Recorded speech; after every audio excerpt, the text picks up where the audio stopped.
Јас сум Рубен Смуратовски и денес имам една мисија. Мисијата е да го пронајдам ѓаволот. Кој ѓавол? Навистина, кој ѓавол ги тера луѓето, поединците, фирми, големи, мали, какви и да се, да финансираат, да донираат средства во спортот. Прилично е за жал ретка појава така нас во Македонија да се доброволно да се финансираат клубови, спорт, па и култура и така натака.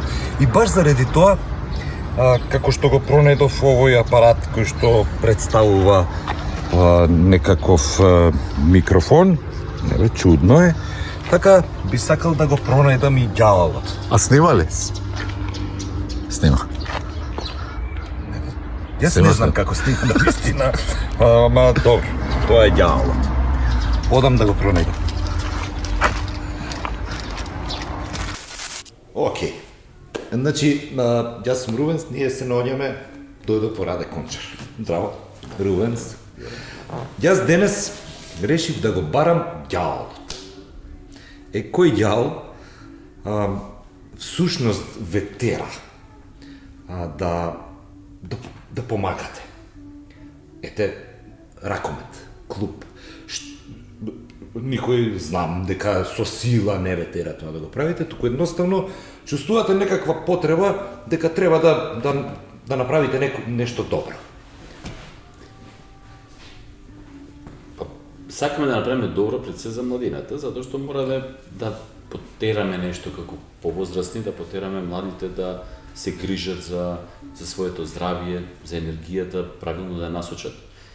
И во разговор со Виктор, со мојот драг пријател, школски пријател од средношколските денови од факултетот. И фали еден збор, будалските средношколски денови. Добро сега тоа да не го спомнуваме многу, беше многу интересни времиња беа во времето на транзицијата, и беше многу интересно.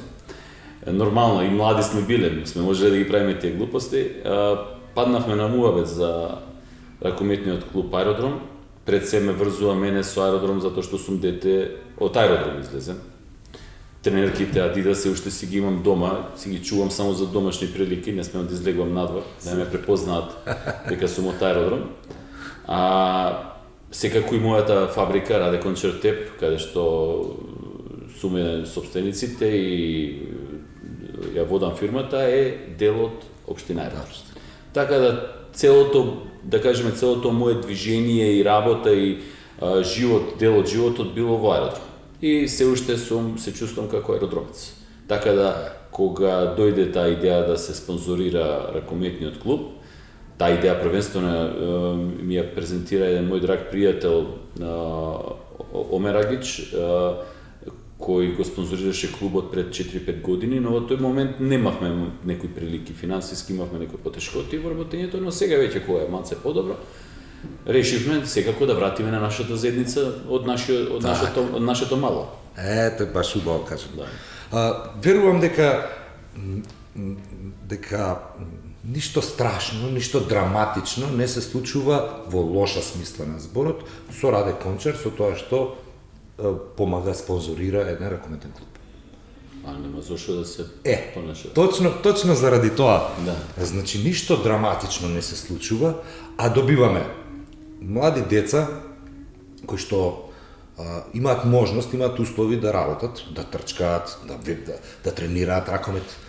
Со самото тоа создаваме еден добар, солиден, понатаму и моќен, дај Боже, клуб, кој што ќе подобри комплетната ракометна клима во Македонија. Значи, кога имаш повеќе добри клубови, имаш и подобар ракомет. Дај Боже, за некое време од клубот ќе биде репрезентативец на Македонија. Значи, добробитите кои што ги правите со тоа што спонзорирате се далеко сежни. Па секако, ракометниот клуб Аеродром, кој што знам, е основан и работи како база за едни репрезентативци и едни професионалци во своето работење. Секако јас ги познам Едвин и Дарин Омерагич и сум среќен што ги познам како деца, значи од мали деца па сега кои израсна такви момци кои го сакаат ракометот и кои произлегува од ракометниот клуб Аеродром. Така да се гордеам кога некој таков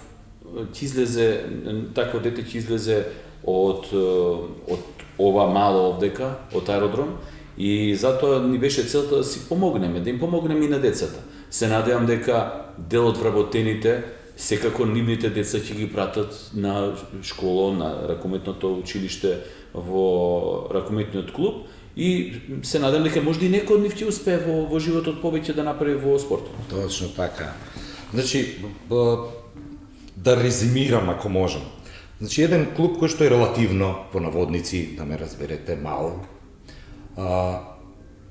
е возможно да биде спонзориран и од една голема фирма, како што е Раде Кончар. Тоа не е мала фирма, тоа не е било каква фирма, тоа е важна фирма. Па да, ама идејата овдека што ја презентира од раководството на клубот беше многу интересна, што малце ме повлече повеќе да инвестирам, да вложиме во спонзорството, што е конгломерат од повеќе компании и луѓе кои го сакаат спортот и го сакаат ракометниот клуб Аеродром.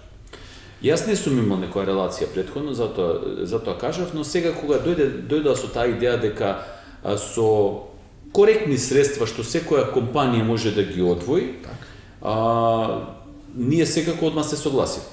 Значи, да, не треба некои големи, огромни средства да се вложуваат, него повеќе компании да се здружиме и да се направи за добробит на самиот клуб. Точно. И тоа ни дојде како поволност, така да ние самите побаравме други компании да ни се приклучат во тоа друштво. Можда година, 2, 3, 5, 10 можда ќе го спонзорираме, а можда после првата година ќе се откажеме, но другите ќе продолжат. Ние нема да се откажеме, се надевам, така да целта ми е да го спонзорираме што повеќе и повеќе клубот во иднина и да дојдат што повеќе и повеќе компании. Така ќе има и повеќе луѓе, маса на луѓе кои ќе го пратат ракометот као спорт, ама и ќе има маса на луѓе кои ќе помогнат за добробит на овој клуб. Како значи приказната со снопчето, со... Да, со дрвцето. Кога е едно, ќе го скршиш. Дебело ќе го скршиш. Кога сте повеќе мина, како што сега сте се собрале, многу тешко ќе се скрши. Така. И затоа ви честитам и ви благодарам. Нема проблем, благодарам и на вас. Задоволство ми во иднина, секако ќе помагаме. Нема проблем. А ние ќе продолжиме да го бараме ѓаволот. Што ги тера луѓето да спонзорираат ракомет, спорт?